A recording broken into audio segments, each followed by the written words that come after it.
Donation అంటూ టెంపుల్కి వచ్చాడు. హ్యాపీ ఓలీ అంటూ యాసిడ్ దాడి చేశాడు. తీవ్ర కలకలం రేపిన సైదాబాద్ ఘటనపై పోలీసులు దర్యాప్తు చేస్తున్నారు. 30 సీసీటీవీ కెమెరాలు పరిశీలించారు. దాడి చేసిన వ్యక్తి బైక్ పై వచ్చి వెంటనే అక్కడి నుంచి పరారయ్యాడు.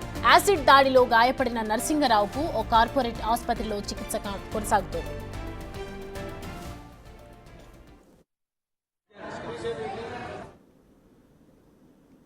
ఈ అంశానికి సంబంధించి పూర్తి డీటెయిల్స్ మా ప్రతినిధి సాగర్ అందిస్తారు. సాగర్,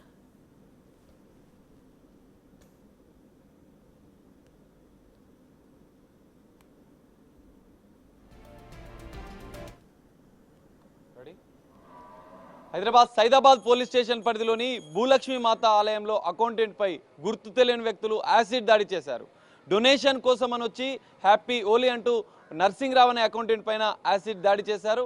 ఈ దాడికి పాల్పడ్డ వ్యక్తి కోసం పోలీసులు దర్యాప్తును కూడా ముమ్మరం చేసిన పరిస్థితి. ఇప్పటికే 30 సీసీ కెమెరాలు కూడా పరిశీలించిన పోలీసులు ప్రత్యేకంగా గాలింపు చర్యలు చేపట్టిన పరిస్థితి కనిపిస్తుంది. ప్రస్తుతం మనం భూలక్ష్మి మాత ఆలయం వద్ద ఉన్నాం. మనం చూడొచ్చు, ఇదే టెంపుల్లో నిన్న యాసిడ్ దాడి ఘటన జరిగింది. హ్యాపీ ఓలీ అంటూ యాసిడ్ బాటిల్తో అకౌంటెంట్ పైన నరసింగరావు పైన దాడి చేసిన పరిస్థితి. మరి దాడి చేసే వ్యక్తిని కఠినంగా శిక్షించాలంటూ ఇప్పటికే కొంతమంది ఆలయానికి సంబంధించిన కమిటీ వారు కూడా డిమాండ్ చేస్తున్న పరిస్థితి మనం చూడొచ్చు. ఇదే టేబుల్ వద్ద నిన్న అకౌంటెంట్ నరసింగరావు ఇదే చైర్ మీద కూర్చున్నాడు. జనరల్గా ఈ ఆలయానికి సంబంధించిన అకౌంట్స్ వ్యవహారాలన్నీ తనే చూస్తుంటాడు. జనరల్గా భక్తులు వచ్చేవారు ఎవరైనా డొనేషన్స్ ఇస్తే స్వీకరిస్తుంటారు, మిగతా కార్యకలాపాలు ఆయన్నే చూస్తుంటాడు.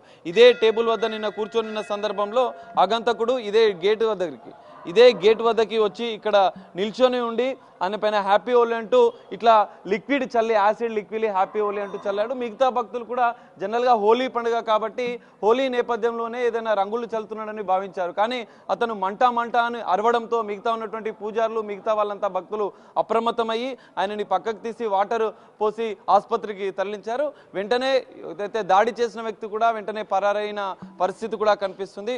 సో ఈ నేపథ్యంలో ఇవన్నీ దృశ్యాలు కూడా మనకు కనిపిస్తున్నటువంటి సీసీ కెమెరాల్లో కూడా రికార్డ్ అయ్యాయి. సీసీ కెమెరాల ఆధారంగా కూడా పోలీసులు దర్యాప్తు చేస్తున్న పరిస్థితి కూడా కనిపిస్తుంది. ఆలయానికి సంబంధించిన అన్ని సీసీ కెమెరాల్లో దుండగుడు దాడి చేసిన విజువల్స్ కూడా పూర్తిగా వీడియో కూడా రికార్డ్ అయిన పరిస్థితి. మొత్తం సీసీ కెమెరాల ఆధారంగా కూడా పోలీసులు దర్యాప్తు చేస్తున్నారు. సీసీ కెమెరాల్లో రికార్డ్ అయిన దృశ్యాలను బట్టి ఆ వ్యక్తి ఆగంతకుడు క్యాప్ పెట్టుకొని ఒక మాస్క్ ధరించి తనను గుర్తుపట్టకుండా ఉండేందుకు ప్రీ ప్లానెడ్గానే వచ్చినట్లుగా కూడా ఇక్కడ స్థానికుల ద్వారా మనకు తెలుస్తుంది. సో కొంతమంది ఇక్కడ ఆలయ కమిటీ నాయకులు ఉన్నారు. ఒకసారి మనం మాట్లాడే ప్రయత్నం చేద్దాం. అసలు ఏం జరిగింది, ఎవరు దాడి చేశారు, ఎందుకు దాడి చేశారన్న అంశాలను కూడా మనం తెలుసుకునే ప్రయత్నం చేద్దాం. అన్న చెప్పండి, అసలు ఏం జరిగింది? నిన్న సాయంత్రం యాసిడ్ దాడి జరగడానికి కారణాలు? ఇది చాలా పవిత్రమైన గుడి, చాలా వందల సంవత్సరాలు ఒక విశిష్టమైన పవిత్రమైన గుడిలో నిన్న సాయంత్రం 7 గంటల ప్రాంతంలో ఒక అగాంతకుడు టోపీ పెట్టుకొని వచ్చి ఈ యొక్క ఆలయంలో అకౌంటెంట్ నరసింగరావుపై దాడి చేయడం జరిగింది. ఇది చాలా దురదృష్టకరమైన సంఘటన. ఎక్కడైనా కానీ ఇట్లాంటి అనాగరిక చర్యలు తీసుకుంటే ఖచ్చితంగా చర్యలు తీసుకోవాలి. వాడు ఏ మతానికి చెందినవాడు కానీ ఏ కులానికి చెందినవాడు కానీ ఒక పవిత్ర దేవాలయంలో ఇలాంటి కార్యక్రమాలు చేసి ఒక వ్యక్తిపై దాడి చేయడం అంటే అది అంత ఆషామాషి కాదు. అందుకొరకే మేము ఈరోజు పోలీస్ కంప్లైంట్ చేయడం జరిగింది. మా మోహన్ రెడ్డి గారు కానీ మా కమిటీ సభ్యులు కానీ అదేవిధంగా పోలీస్ దర్యాప్తు చాలా సీరియస్ ఉంది. దీని మీద ప్రభుత్వం కూడా ఖచ్చితంగా ఎవరి దోషులు ఎంతటి వారినైనా శిక్షించాలని ఈ విధంగా ప్రభుత్వం ముందుకు పోతుంది.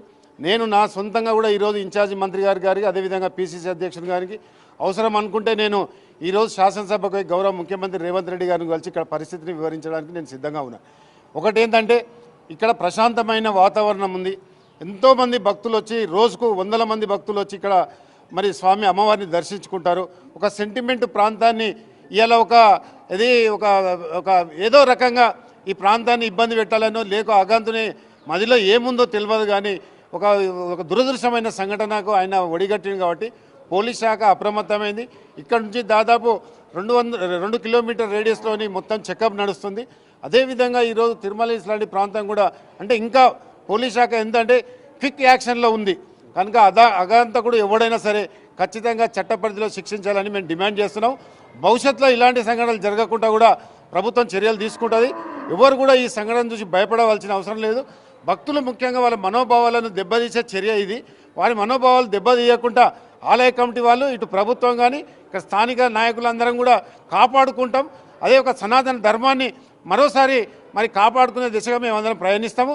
అగాంతునికి మాత్రం చట్టపరిధిలో మాత్రం శిక్షించబడేలాగా చూస్తాం. ఎందుకంటే దాదాపు 100 సంవత్సరాలు వెలిసిన ఈ గుడిని ఒక అగాంతకుడు ఇలాంటి డిస్టర్బెన్స్ చేసి ఇలాంటి సెంటిమెంట్ మీద వాడు చేసిన దాడి ఒక వ్యక్తి మీద దాడి కాదు, దేవాలయం మీద దాడిగా నేను పరిగణిస్తా. కనుక ఆ వ్యక్తికి శిక్ష పడే విధంగా మేము ఖచ్చితంగా ప్రభుత్వంతో మాట్లాడడం చేస్తాము. ఇక్కడ రాజకీయాలకు అతీతంగా ఈ కార్యక్రమాన్ని తీసుకోవడానికి మేము సిద్ధంగా ఉన్నాం. అని చెప్పండి, నరసింహరావు ఎట్లుంటారు జనరల్గా మీ ఆలయానికి సంబంధించిన కమిటీలో ఎన్నేళ్ళుగా పనిచేస్తున్నాడు? 6 సంవత్సరాల నుంచి ఇక్కడ పనిచేస్తున్నాడు. ఎవరితోటి ఏ ఇబ్బందులు లేకుండా పనిచేస్తున్నారు. మంచి సిన్సియర్ కార్యకర్తలాగా పనిచేస్తున్నాడు. మేము అదే విధంగా అతను చూస్తున్నాము. కానీ ఇది అనుకోకుండా జరిగిన సంఘటన, ఎవరం కూడా దీన్ని ఊహించలేదు. దీని మీద యాక్షన్ తీసుకోవాలని చెప్పి దాడి జరిగినప్పుడు పంతులు గారు ఉన్నారు, మిగతా భక్తులు ఉన్నారు. కాబట్టి ఇది తొందరగా సీసీ ఫుటేజెస్ ఇవన్నీ కూడా డిపార్ట్మెంట్ వాళ్ళు తీసుకున్నారు. సాధ్యమైనంత తొందరగా దీన్ని కేసు పర్స్యూ చేయమని చెప్పి టెంపుల్ చైర్మన్గా నేను చెప్తున్నాను. జనరల్ అంటే హోలీ అంటూ వచ్చినట్లుగా కూడా తెలుస్తుంది. ఆయన రంగులు చల్లడం ఇదంతా మీరు అంటే మిగతా వాళ్ళు అబ్జర్వ్ చేయలేదా? జనరల్గా రెగ్యులర్ వచ్చే భక్తులు కావచ్చు, ఎందుకంటే క్యాప్ మాస్క్ వేసుకొని వచ్చినట్లుగా కూడా తెలుస్తుంది. వచ్చిండు మామూలుగా ఇది డొనేషన్ రాయాలి అంటే సరే అని అక్కడ పంతులు గారిని అడిగాను, ఎక్కడ రాయాలంటే అకౌంటెంట్ ఉన్నాడు రాయమని చెప్పారు. రాస్తందుకని పేరు చెప్పమన్నారు. ఆయన పెన్ తీసుకొని ముందుకు వంగాడు అంతే. ఈ లోపల హ్యాపీ హోలీ అని చెప్పేసి